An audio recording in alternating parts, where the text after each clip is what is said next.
বিদ্যাপীঠে আপনাদের স্বাগতম। আজকে আমরা নিয়ে এসেছি আপনাদের জন্য পত্রিকার পাতা থেকে সাম্প্রতিক সাধারণ জ্ঞান, যা সকল ধরনের চাকরির পরীক্ষার জন্য খুবই গুরুত্বপূর্ণ।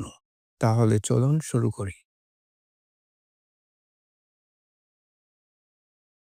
মার্কিন প্রেসিডেন্ট ডোনাল্ড ট্রাম্প ইউরোপীয় ইউনিয়নের উপর কত শতাংশ শুল্ক আরোপের ঘোষণা দিয়েছে? 25% শুল্ক আরোপের ঘোষণা দিয়েছেন। বাংলাদেশ পরিসংখ্যান ব্যুরোর মহাপরিচালককে বাংলাদেশ পরিসংখ্যান ব্যুরোর মহাপরিচালক Mohammad Mizanur Rahman. Bangladesh national productivity master প্ল্যানের সময়সীমা কত?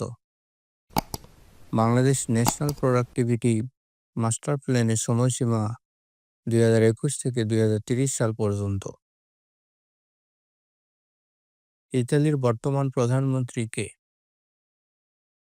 জর্জিয়া মেলোনি ইতালির বর্তমান প্রধানমন্ত্রী।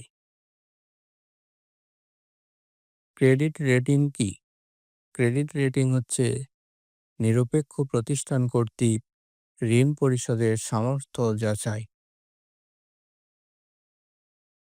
মহিলা ও শিশু বিষয়ক মন্ত্রণালয়ের উপদেষ্টা হিসেবে দায়িত্বে রয়েছেন কে?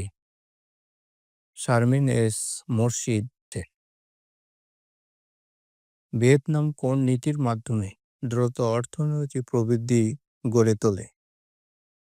ভিয়েতনাম দইময় নীতির মাধ্যমে দ্রুত অর্থনৈতিক প্রবৃদ্ধি গড়ে তোলে।